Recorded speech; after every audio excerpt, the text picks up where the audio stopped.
Part 1. The Tainted Vintage. The air in the Rossi Vineyard's barrel room was sacred. It was cool and damp, thick with the holy trinity of smells, fermenting grapes, damp earth, and the sweet, spicy vanilla of French oak.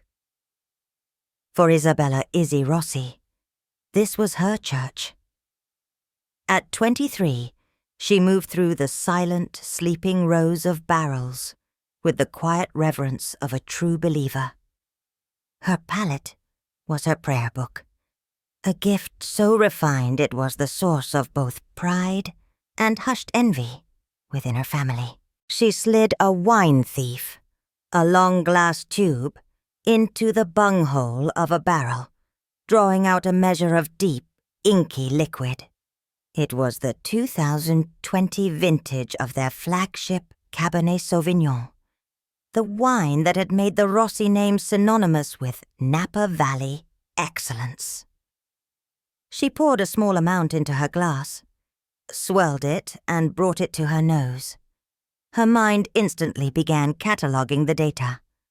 Black cherry, yes, a hint of cedar, a whisper of graphite. Good. Then she tasted it. The wine hit her tongue, and her library of flavors, a vast mental archive built over a lifetime of tasting, opened its doors. The black cherry was there, but it was tangled with something else. A subtle discordant note, like wet cardboard, or a damp cellar, a flaw. Faint but undeniable to someone like her. She made a mental note to check the sulfur levels. It was a problem, but a fixable one. She had a gift for fixing things. Lately, however, the vineyard itself had felt flawed. There was a tension in the air that had nothing to do with the wine. Whispers among the vineyard hands would cease when she approached. Her older brother, Marco, who handled the business side of things, had been avoiding her, his eyes constantly shifting, his usual bravado replaced by a nervous energy. Even her father, Bill Rossi, a man carved from the same stubborn earth as his vines, seemed distant. His praise for her work strained. The summons came that afternoon. An emergency family meeting. Not in the cozy office, but in the grand, formal tasting room. Its floor-to-ceiling windows offering a panoramic, sun-drenched view of the very vines that were the source of their fortune and their current anxiety. Marco was already there, standing by the window looking pale. Her father stood at the head of the massive oak table, his face a thundercloud. He didn't ask them to sit. "I just came from a full tasting panel with our head winemaker," Bill said, his voice dangerously low. "The 2020 Cabernet Sauvignon, our entire premium vintage, is unsalvageable." The words hung in the air, heavy and poisonous. Unsalvageable. It was a word that meant more than just lost product. It meant a broken promise to their distributors, a catastrophic financial hit, and a stain on their reputation that would take years to wash out. "It's a full-blown bacterial contamination," Bill continued, his gaze sweeping past Marco and landing on Izzy with the force of a physical blow. "TCA. Cork taint. But it's not from the corks. It's in the wine itself. The entire lot is ruined." Izzy's mind raced. "TCA can sometimes be filtered," she started, her problem-solving instincts kicking in. "If we use a polyethylene membrane, we might be able to salvage—" "Silence!" Bill commanded, his voice cracking like a whip. He took a step closer, and for the first time, Izzy saw that the anger in his eyes was not directed at the situation. It was directed entirely at her. "I have reviewed the logs," he said, each word a carefully placed stone. "The fermentation schedules, the cellar duties. You, Isabella, were overseeing the primary fermentation for this specific lot. You were responsible for the sanitation protocols. I was, Izzy said, confused, and I followed them perfectly. I checked them myself. Clearly you did not, her father countered, his voice rising. Your carelessness, your distraction. God knows what you were doing, but you were not doing your job. You have brought shame on this family. You have jeopardized everything my father and I have built. Over 50 years. It was a nightmare. The accusation was so baseless, so fundamentally wrong, that her mind couldn't fully process it. She looked to her brother for support, for an ally. But Marco wouldn't meet her gaze. He just stared out at the golden hills of the vineyard, his jaw tight, his silence a deafening confession. And in that moment, Izzy understood. This wasn't a search for the truth. It was a verdict that had already been decided. She was the one being led to the gallows. "This is not my fault," she whispered, her voice trembling. Her father looked at her, his face carved from stone, devoid of any paternal warmth. "That doesn't matter," he said, his voice cold and final. "It is your responsibility, and you will bear it. Part 2. The Exiled Daughter." The accusation, once made, spread through the vineyard like a chemical fire, swift and toxic. Izzy tried to fight it. She pleaded with her father, presenting her own meticulous notes, begging him to run further tests, to look for another source of contamination. "The barrels, the hoses, it could have come from anywhere," she argued, her voice raw with desperation in his wood-paneled office. For a moment, Bill Rossi looked at his daughter, and she saw a flicker of the father she knew, a man who appreciated her talent, who called her his secret weapon. But it vanished as quickly as it came, replaced by the cold pragmatism of a CEO facing a crisis. He slid a logbook across his mahogany desk. Marco had doctored it, she saw instantly. Her signature was on a sanitation check dated during the critical contamination window, on a day she knew she had been in a different part of the winery. It was a clumsy forgery, but it was enough.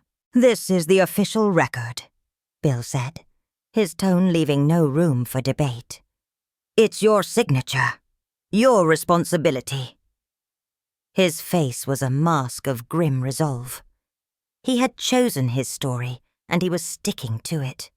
He had chosen his son over his daughter. The public shaming was a masterclass in corporate damage control.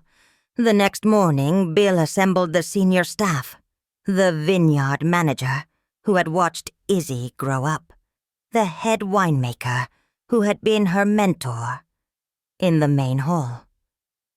Izzy was made to stand beside him, a prisoner on display. With a voice full of feigned regret, Bill announced that due to a grave, unforgivable error made by Isabella during a critical phase of production, the entire 2020 vintage of their flagship wine was lost. He assured them that swift, decisive action was being taken to ensure such a lapse in quality would never happen again. He then looked at Izzy and announced, "Effective immediately, Isabella will be leaving the company to pursue other opportunities." The message was clear. The problem had been identified. The problem was being removed. The brand was safe. Izzy stood there, her face burning with shame, as the people who had been her colleagues, her friends, stared at her with expressions ranging from pity to cold disappointment. No one defended her. No one questioned the narrative. The king had spoken. Her final conversation with her father was short and brutal. He found her in her room, numbly staring at the walls. "This isn't personal, Isabella," he said, unable to look her in the eye. "This is business. The brand, the family name, It's bigger than any one of us. It needs to be protected. We need a clean break. The distributors need to see we handled this." He placed an envelope on her dresser. Inside was a one-way plane ticket to New York and several $1,000s in cash. "I suggest you leave California. Your name is poison in this valley now. There's no future for you here." He was right. The shunning was immediate and absolute. The tight-knit Napa community closed ranks around the Rossi family. Her phone calls to friends she'd known since kindergarten went straight to voicemail. She saw a childhood neighbor at the local market, and the woman turned her cart and fled down another aisle, as if Izzy were contagious. She was no longer Izzy Rossi, the gifted daughter of a respected family. She was a pariah, the girl who had almost ruined one of the great vineyards. A week later, she was on a plane, watching the rolling sun-drenched hills of Napa Valley shrink below her. It was the only home she had ever known. The vineyards, laid out in neat green rows, looked like a beautiful, ordered paradise from above. But she knew the truth. She knew the rot that could hide beneath a perfect surface. Her past had been erased.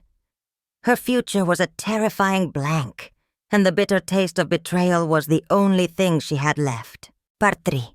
Wine and Tears. Izzy didn't go to New York. The thought of another American city, another place where the Rossi name might be known, was unbearable. Instead, she cashed in the ticket and bought a cheaper one to Florence, Italy. It was a desperate, impulsive act, a flight to the land of her ancestors, as if the soil that gave birth to her family name could offer some solace. It couldn't. Tuscany in the late autumn was beautiful, but its beauty was a mockery to her. The rolling hills covered in dormant vines only reminded her of what she had lost. She was a ghost, haunting a world that looked like home, but felt like a foreign planet. The money from her father, which had seemed like a generous severance, dwindled with alarming speed. She found a tiny cold-water flat in a village outside Florence and took the first job she could get, a dishwasher and cellar hand at a small family-run osteria. The owner, a grizzled, impatient man named Signore Antonelli, hired her because she was willing to work late for little pay. Her life became a grueling routine of manual labor. She, who had once debated the subtle merits of French versus American oak, now spent her nights with her hands plunged in greasy dishwater, the smell of cheap soap and stale food clinging to her skin. She hauled heavy crates of wine up from the damp cellar, her muscles aching with a fatigue that went bone deep. The humiliation was a constant companion, but in a strange way the cellar was also her only comfort. It was a library of sorts. She was surrounded by the language she loved, even if she wasn't allowed to speak it. She learned the local wines not by tasting, but by touch and sight. She memorized the shapes of the bottles, the feel of the labels, the names of the small, local vineyards. She would listen to Signore Antonelli grumble about the weather, about the soil, about the challenges of that year's Sangiovese harvest. She soaked up the knowledge, an silent, invisible student. Her breakthrough came on a slow Tuesday night.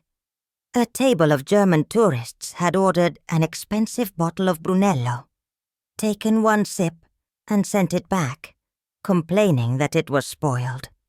Signore Antonelli was furious, muttering about ignorant tourists as he uncorked a new bottle for them. Later, as Izzy was clearing the table, she picked up the rejected glasses. The moment she got close, her finely tuned senses, dormant for months, screamed a warning. It wasn't just spoiled. It had a specific musty fungal aroma. Brettanomyces, she murmured to herself, the clinical name of the yeast spoilage coming to her lips out of pure reflex. Signore Antonelli, who was wiping down the bar nearby, froze. "What did you say?"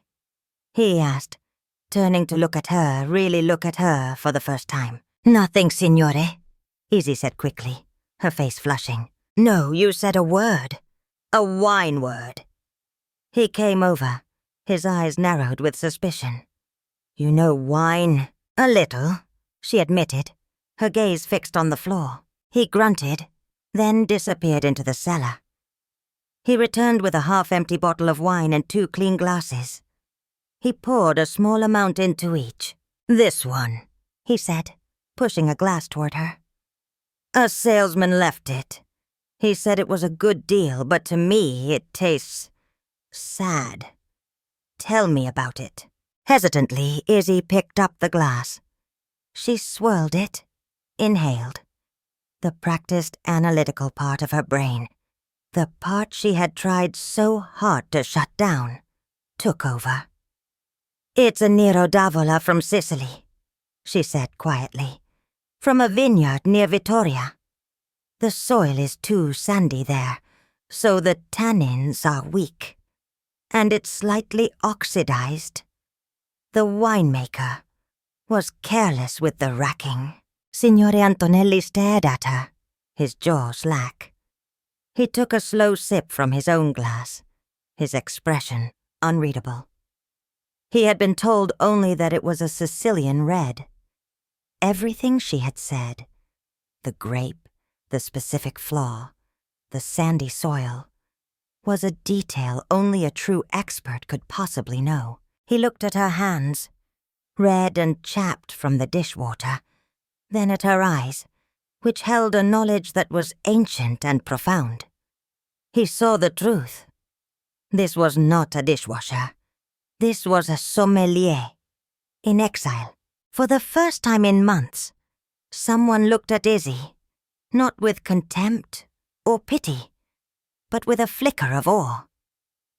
It was a tiny crack of light in the darkness that had enveloped her.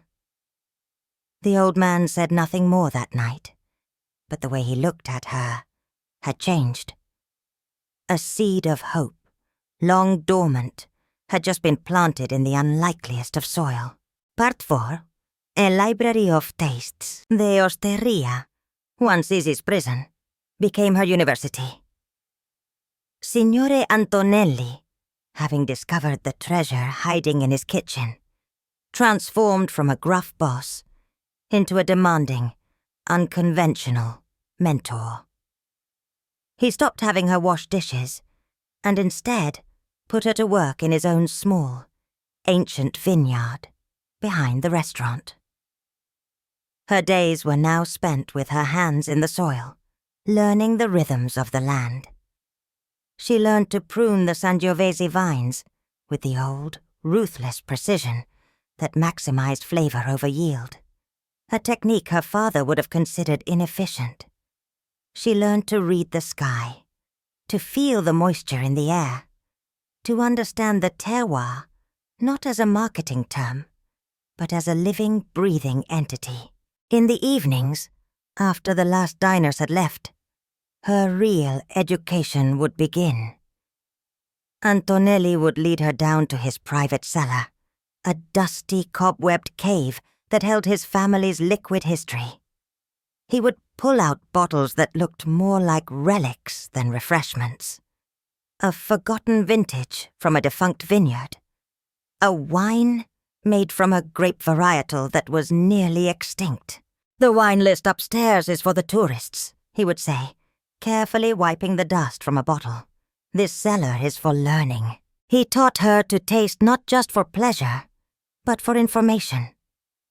He would pour her a glass, and she would have to tell him not just the grape, but the year, the type of soil, the direction the hill faced, and whether the winemaker was patient or lazy.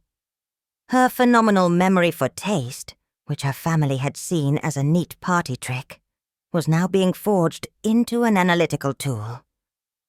Her mind became a library of tastes, a vast cross-referenced catalogue of flavors, aromas, and histories. One night, while organizing Antonelli's cluttered office, she stumbled upon a collection of old viticulture books, bound in cracked leather, passed down from his grandfather.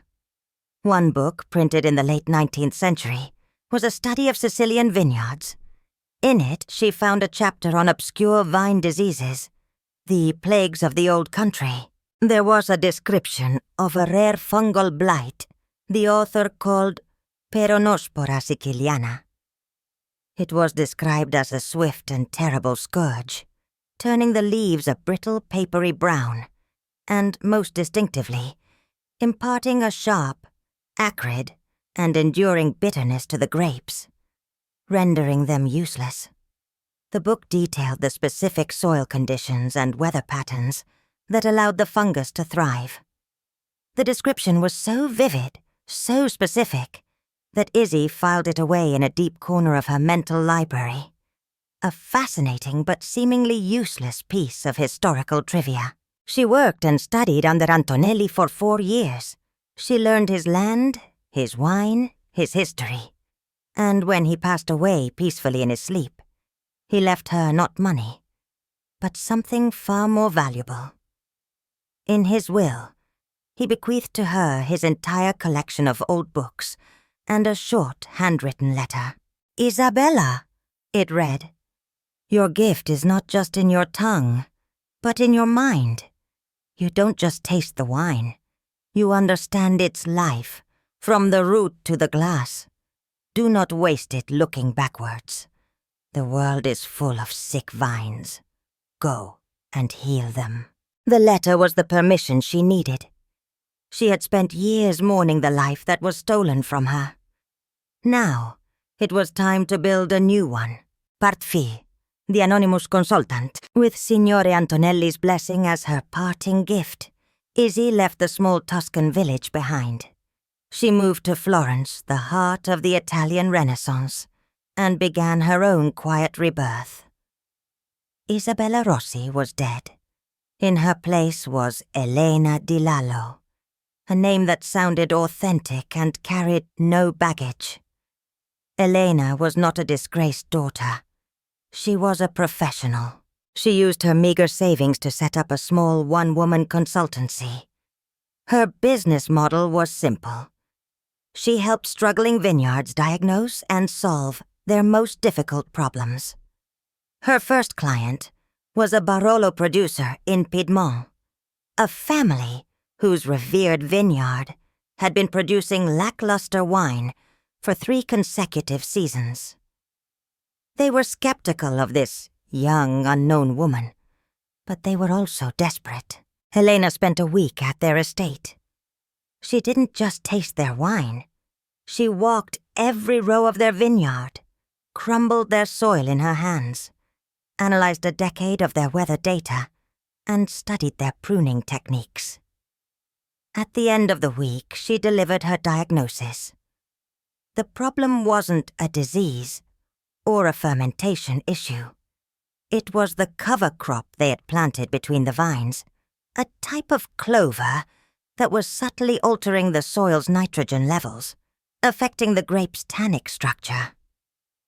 She recommended they switch to a specific type of mustard green. They thought she was crazy, but they followed her advice. The next year's vintage was the best they had produced in 20 years. Her reputation began to spread through the old, interconnected network of European winemaking families.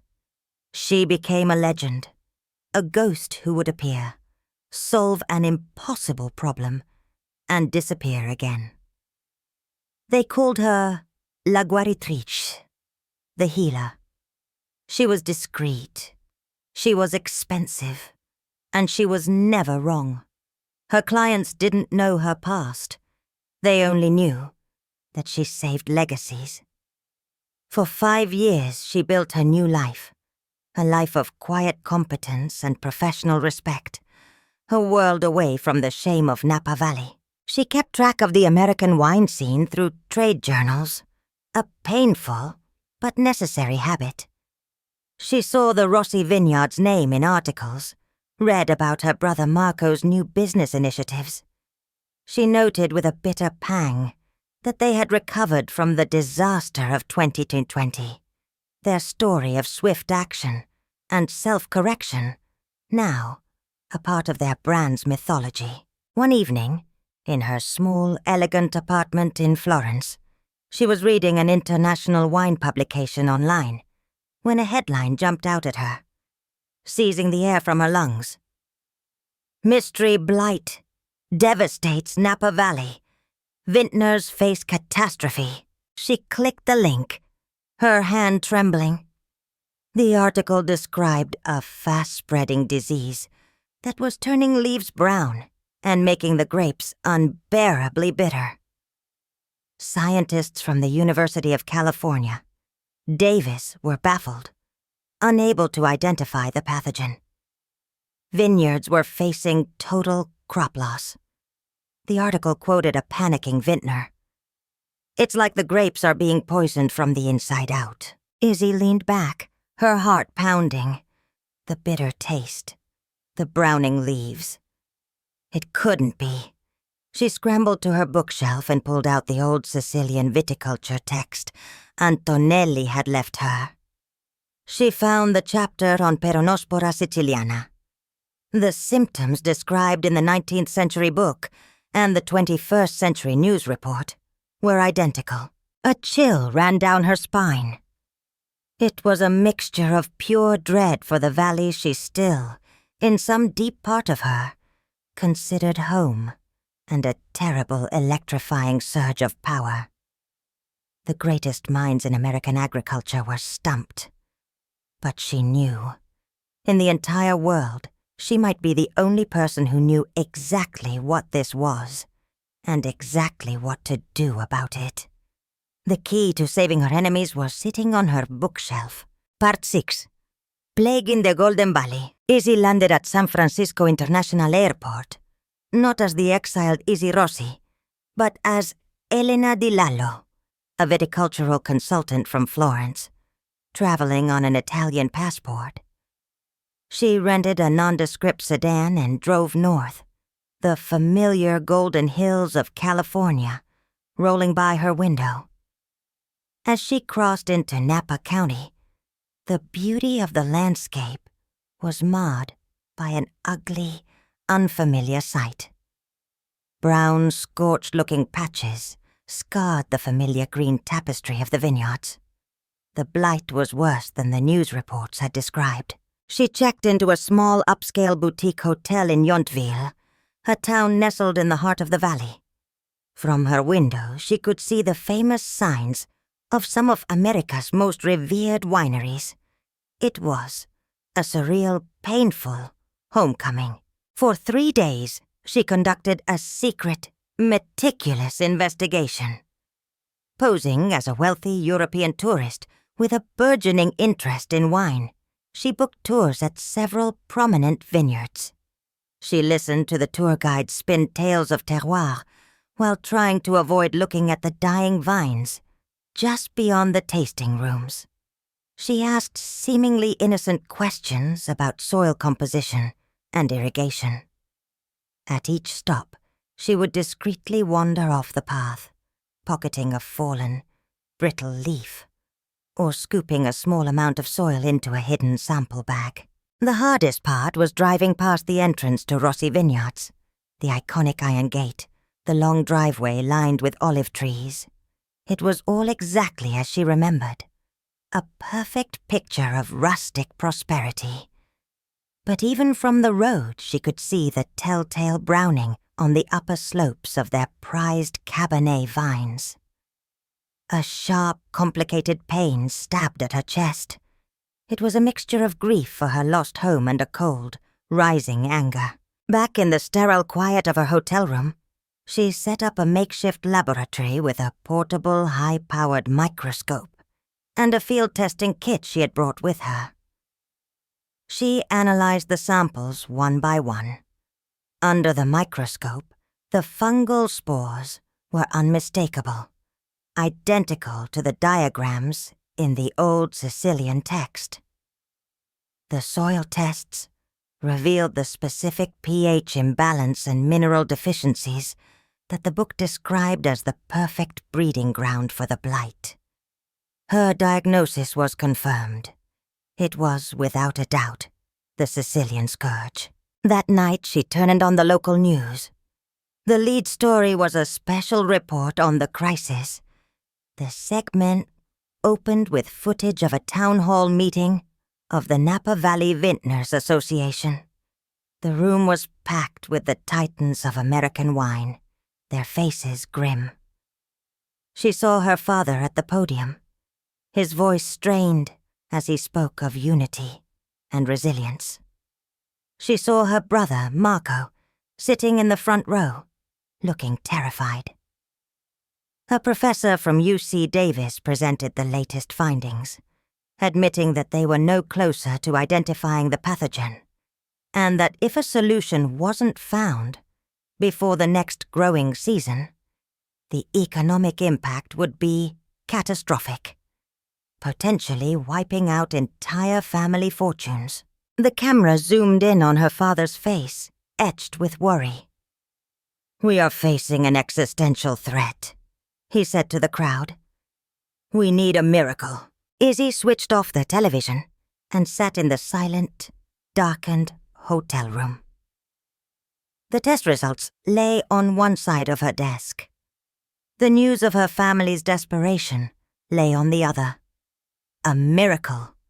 They needed a miracle. And she, the daughter they had thrown away, was the only one who could provide it. For the first time in 5 years, the power had shifted. The entire fate of the Golden Valley and the family who had cast her out was now in her hands. The question was no longer what they would do to her, but what she would do to them. Part 7. The Price of Salvation. Izzy did not waste time. From her hotel room, she made a single phone call. Not to anyone in Napa, but to one of the most formidable corporate law firms in San Francisco. She hired a senior partner named Julian Croft, a man known for his discretion and his surgically precise negotiation skills. She laid out her terms, her identity remaining a closely guarded secret. She was simply a private European client. 2 days later, a formal, elegantly worded proposal landed on the desk of every board member of the Napa Valley Vintners Association. The letter, printed on heavy, expensive bond paper from Croft's firm, was a thunderbolt. It stated that their anonymous client, a leading European viticultural pathologist, had positively identified the pathogen devastating the valley. The letter named the fungus, a name none of them had ever heard, and briefly described its origin and life cycle with an authority that was chilling. It then made its offer. The client had developed a proprietary, multi-stage protocol to not only eradicate the current infestation, but also to restore the soil's microbiome to prevent future outbreaks. They were prepared to offer this protocol, along with direct oversight of its implementation, to the entire association. Then came the final paragraph. The price. The client's fee for saving the Napa Valley from total economic collapse was a single non-negotiable payment of $50 million. The reaction in the emergency board meeting was explosive. $50 million? One vineyard owner roared, slamming his hand on the table. This isn't a consultation. It's extortion. It's highway robbery. Who the hell is this person? Another demanded. They won't even give us their name. For all we know, this is some elaborate scam. Bill Rossi sat at the head of the table, his face grim. He hated being backed into a corner. The audacity of the proposal was a deep personal offense. But he was also a pragmatist. Their lawyer is Julian Croft, Bill said, his voice silencing the room. Croft doesn't represent scammers. And the letter, it named the blight. Our people at UC Davis haven't even been able to do that. Marco, sitting beside his father, was pale. We can't afford it. Not after last year's yields. This would bankrupt half the members of the association. Bankruptcy is already on the table, Marco. An old Italian vintner shot back, his face etched with fear. If we lose another harvest, we all go under anyway. This pathologist is offering us a lifeboat, a ridiculously expensive one, but it's the only one we have. The debate raged for hours. They argued, they postured, they cursed the anonymous extortionist. But with every passing minute, the reality of their situation sank deeper. They were out of time and out of options. Their own experts had failed them. The blight was still spreading. They were standing on the edge of a cliff, and a single mysterious hand was offering to pull them back for a price. Finally, Bill Rossi, the unspoken leader of the valley, made the decision. He looked around the table at the faces of his friends and competitors, all of them united in desperation. "We don't have a choice," he said, his voice heavy with defeat. "We'll pool the funds. We will pay this phantom their ransom." He looked out the window at his own browning hills. "We will pay the price to survive." From her hotel room, Izzy received the confirmation from Julian Croft. The association had agreed to her terms. The money would be placed in escrow. A cold, metallic thrill shot through her, but it wasn't joy. It was the feeling of a general confirming that the enemy had walked into her carefully laid trap. The price of her exile, of her ruined name, had been set at $50 million, and the very people who had cast her out were about to pay it. Parte the quiet investigation. With the agreement in place, Izzy transformed into Elena Di Lallo, the consummate professional. Her communication with the Vintners Association was conducted exclusively through her lawyer, Julian Croft, or via encrypted voice-masked video calls. She was a phantom, an omniscient, disembodied voice of authority. Her anonymity was her armor. She began by rolling out the first stage of her protocol. It was a complex, labor-intensive process that started with the soil. She provided precise instructions for a specialized organic treatment, a cocktail of beneficial bacteria and fungi designed to combat the Sicilian blight, along with specific minerals to correct the soil's pH. It was a recipe born from her years of study, a fusion of old-world wisdom and modern science. Vineyard crews, accustomed to spraying chemical fungicides, were now spreading tons of this custom-made compost across thousands of acres.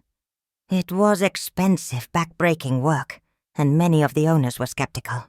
Bill and Marco Rossi oversaw the process at their own vineyard, with grim faces.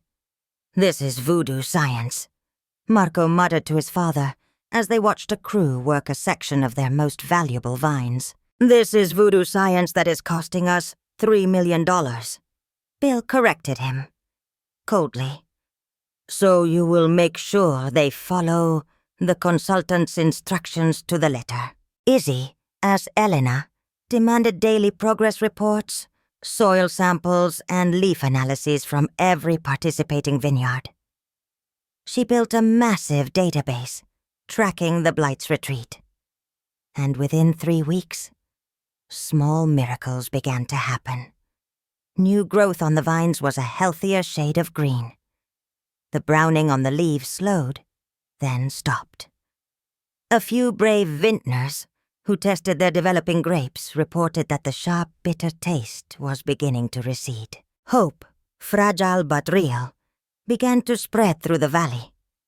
The vintners, once skeptical, now treated Elena Di Lallo's instructions as gospel.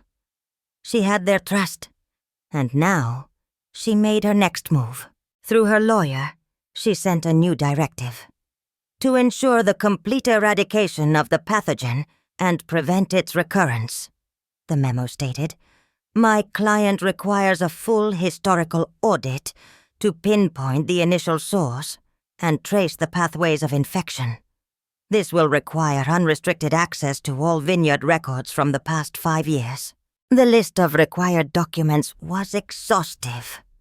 Detailed harvest journals, soil analysis histories, daily irrigation logs, and most importantly, all import manifests and purchasing records for equipment, fertilizers, and new vine rootstock. It was an unprecedented demand for proprietary information. In any other circumstance, the fiercely competitive and secretive vintners would have refused. But Eleanor had already shown results. She had proven she was their only hope. Reluctantly, one by one, the vineyards complied, uploading terabytes of data to a secure server managed by Croft's law firm. The keys to the entire kingdom had just been handed to her. Izzy's nights became a blur of data. Her hotel room transformed into a command center. She cross-referenced weather patterns with soil reports, looking for the epicenter, the patient zero of the plague. She worked with a detached, scientific focus, her personal feelings locked away. This was not about her past. This was about the data. The data would tell the story. The data would reveal the truth. She analyzed the records of the great estates first. Harlan, Opus 1, Screaming Eagle, knowing they would have the most meticulous records. Nothing. She worked her way down the list, vineyard by vineyard, combing through a mountain of information. The search was painstaking, frustrating. Then, after weeks of sleepless nights, only one major vineyard's records remained unexamined. The last one on her list, Rossi Vineyards. She took a deep breath, steeled herself, and opened the first file. It felt like opening her own diary. Part Noi, the guilty ledger. To analyze her own family's records was a unique form of torture. Izzy saw the familiar names of long-time employees in the work logs, the familiar rhythm of the harvest seasons she knew by heart. She saw the clinical sanitized report of the 2020 vintage failure, with her own name listed next to the cause. Operator error. A cold knot tightened in her stomach, but she pushed the emotion aside. She was not Izzy Rossi, the wounded daughter. She was Elena Di Lallo, the pathologist, and she was hunting. She started, as she had with the others, by cross-referencing the financial ledgers with the official import manifests. For days, everything matched. Every dollar spent on equipment, fertilizer, and new vines was accounted for with the proper customs paperwork and quality control certifications. Her father, whatever his other faults, ran a tight ship. But Marco did not. The anomaly appeared in the records from 3 years ago. It was a single, large wire transfer, over $100,000, to an entity listed simply as Vivi Costa. Izzy's heart began to beat faster. She searched the import manifests for a corresponding shipment. Nothing. No customs declaration. No phytosanitary certificate. $100,000 international payment for agricultural goods, with no official paper trail. It was a massive red flag. She quickly searched for the nursery's name. Vivi Costa, Sicily. Her search results painted a grim picture. The nursery was infamous in European circles, a black market supplier known for selling cheap, uncertified, and often diseased plant matter to vineyards looking to cut corners. And one of their most common problems, according to a forum for Italian growers, was a persistent issue with fungal contamination. Izzy felt a wave of nausea Why? Why would her family, so obsessed with quality, ever deal with a supplier like this? She switched back to the financial records for that year. The story was right there in the numbers. It had been a difficult year for Rossi Vineyards. A late frost had damaged a significant portion of their new plantings.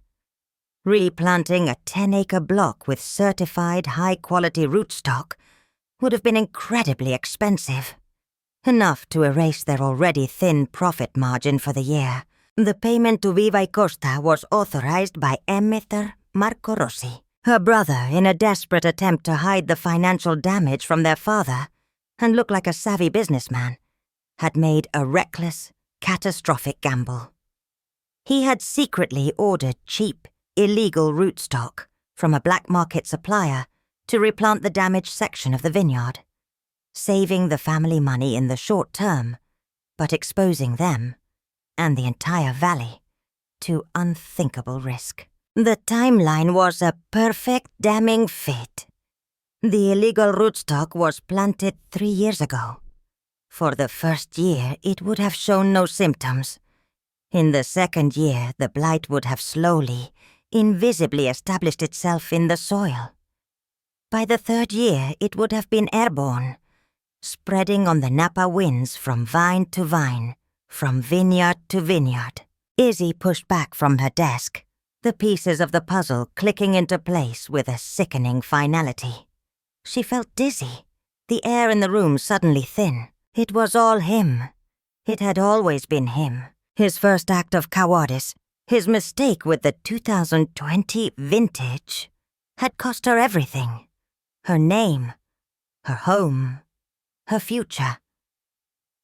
His second act of cowardice, this greedy, reckless gamble, had brought a plague upon the entire valley. He wasn't just her personal demon. He was a one-man environmental disaster. She stared at the ledger on her screen, at the irrefutable proof of her brother's crime. She now possessed 2 things of immense power: the secret to saving the valley, and the secret that would utterly destroy her brother's life and, in all likelihood, her family's remaining reputation. The question of what to do, which had once seemed so complex, suddenly became incredibly simple. She would do what she was hired to do. She would present her findings. All of them. But then, the twist. 2 crimes, 1 culprit. The discovery of the illegal rootstock shipment was the smoking gun for the blight. But for Izzy, it was only half the story. It explained Marco's recent catastrophic incompetence. But it didn't touch the original sin, the lie that had sent her into exile. Her contract was to find the origin of the plague, but her soul demanded an answer for her own ruined past. She had the complete data archive from Rossi Vineyards. She decided to dig deeper. She spent the next 2 nights fueled by black coffee and a cold, burning sense of purpose. She wasn't looking through financial ledgers anymore. She was delving into the digital ghost of the company, the archived employee email server. She set up a search protocol, running keyword combinations through terabytes of old data. She searched for 2020, Cabernet, fermentation, problem, mistake, all linked to Marco Rossi's user account. For hours, she found nothing but mundane business communications. Then, she expanded her search to include the deleted items folder, a digital graveyard of forgotten conversations. And there, she found it. It was a fragmented email chain between Marco and a college friend, dated the very week the 2020 vintage had been declared a failure. Most of the emails were trivial, jokes, plans to meet up. But one email, sent by Marco from his work account at 2:17 a.m., stood out. It was short, panicked, and damning. The subject line was simply, "I messed up." The body of the email read, Dave, I really screwed the pooch this time. Over-sulfured the hell out of the A-block cap tanks during the secondary malo. Tastes like garbage. Dad would literally kill me if he found out. It's supposed to be our big award winner this year. The only good thing is that Izzy's name is on the final sanitation log for that shift. She's the golden child, the one with the magic palette. She can take the heat for a while. It'll blow over. I'll make it up to her later. Izzy read the email once, then twice, then a third time. The air left her lungs. It felt like falling through ice. This whole time, she had believed a comforting, if painful, lie. That Marco had made a mistake, and had been too cowardly to confess, allowing her to become a convenient scapegoat. The truth was infinitely more malicious. He hadn't just let her take the fall. He had actively used her as a shield. He had known he was guilty, and he had deliberately and consciously thrown her to the wolves to save himself.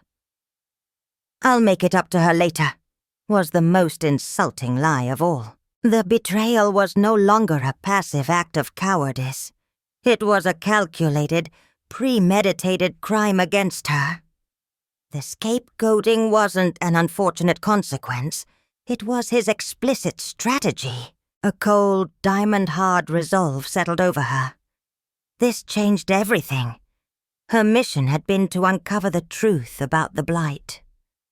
Now, it was to uncover the truth about everything. Her family hadn't just made a mistake in judging her. They had been accessories to a lie that had stolen 5 years of her life. She saved a copy of the email to a secure encrypted file, along with the proof of the illegal rootstock shipment. She now possessed the stories of 2 crimes, 2 betrayals, all leading back to one insecure, reckless man. Her final report for the Vintners Association was going to be far more comprehensive than they could ever have imagined. She now had the evidence not just to save their valley, but to rewrite her own history with the undeniable ink of truth. Parte de ve, the fateful meeting. 2 weeks later, after the final stage of her eradication protocol was successfully implemented across the valley, and new healthy growth was visible on even the most blighted vines, Elena de la Lo sent her final directive through Julian Croft. Her final report on the origin of the blight and the long-term prevention strategy was complete. She required one last, mandatory in-person meeting with the board of the Napa Valley Vintners Association. The presence of the heads of the valley's most influential vineyards was non-negotiable. The meeting was held in the same grand, sun-drenched conference room at the Rossi estate, where Izzy had been publicly condemned 5 years earlier. The mood this time was entirely different. The fear and panic had been replaced by a palpable sense of relief and gratitude. These powerful men, including Bill and Marco Rossi, were there to finally meet and thank their anonymous savior, the mysterious European genius who had pulled them back from the brink of financial ruin. They were relaxed, celebratory, ready to write a very large check and put this nightmare behind them. The door opened. Julian Croft entered first, his face impassive. "Good morning, gentlemen," he said. "Thank you for coming. My client is here to present their findings in person." He stepped aside, and Izzy walked in. The transformation was absolute. The haunted, heartbroken girl who had fled the valley was gone. In her place stood Elena Di Lallo. She was dressed in an impeccably tailored navy blue suit, her hair cut in a sharp, elegant bob. She carried a leather portfolio and moved with a quiet, unshakable confidence that commanded the room. There was a worldly poise about her, a European sophistication mixed with a core of American steel. For a few seconds, The board members simply stared, seeing a beautiful, powerful stranger. Then, recognition began to dawn. Slowly, then with horrifying speed. Marco was the first. The color drained from his face, his confident smile collapsing into a mask of pure shock. Bill Rossi's eyes widened, his mind refusing to accept what he was seeing. It was Izzy. But it was not his Izzy. This was a woman he did not know, a woman who looked at him not with the pleading eyes of a daughter, but with the cool, detached gaze of a creditor. She walked to the head of the table, to the very spot her father had stood when he had disowned her, and placed her portfolio down with a soft, definitive thud. She looked at her father. She looked at her brother. Her voice, when she spoke, was calm, clear, and carried a faint, unplaceable European accent she had cultivated over the years. "Hello, Father. Marco," she said, her use of the familiar names a deliberate surgical strike. "It's been a long time." The silence in the room was deafening, broken only by the sound of a water glass tipping over, spilled by a trembling hand. The savior they had paid a fortune to hire, the phantom who held the fate of their valley in her hands, was the daughter they had thrown away. Partuella, the sweetness of justice. Before the shock in the room could curdle into chaos, Izzy took absolute control. She was no longer the accused. She was the prosecutor, the judge, and the jury. "Please, sit," she said, her voice so calm and authoritative that the stunned men, including her father, instinctively obeyed. She opened her portfolio. "As you know, my firm was contracted to identify and eradicate the blight, and to determine its source to prevent a recurrence. I'm pleased to report the eradication has been successful." She slid a sleek data drive across the table to the head of the association. "On this drive, you will find the complete, long-term soil management protocol to ensure the health of your vines for the next generation. My work in saving your vineyards is complete. The fee, I believe, has been transferred." A wave of relief mixed with utter confusion washed over the board members. She had delivered. The valley was safe. "However," Izzy continued, her voice losing its warmth, becoming as crisp and cool as a winter morning, "that brings us to the second part of my contract, identifying the source." She turned to a large screen on the wall, and with a remote, projected a series of documents. First, the shipping manifests, then the financial ledgers. The pathogen, Peronospora siciliana, was introduced to this valley 3 years ago, she explained, her tone that of a scientist delivering a lecture. It arrived via a single illegal shipment of uncertified rootstock from a black market nursery in Sicily, a nursery known for selling contaminated products. She clicked the remote. A wire transfer confirmation appeared on the screen. This shipment was purchased by Rossi Vineyards. The payment was authorized by Marco Rossi. Gasps filled the room. All eyes turned to Marco, who looked as if he was about to faint.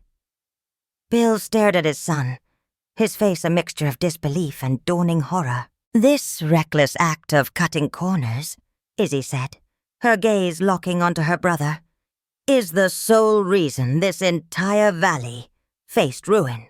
"It was a mistake," Marco stammered, finding his voice. "I didn't know. It was a business decision that went wrong." "A business decision," Izzy repeated, the words dripping with ice. "It seems to be a pattern."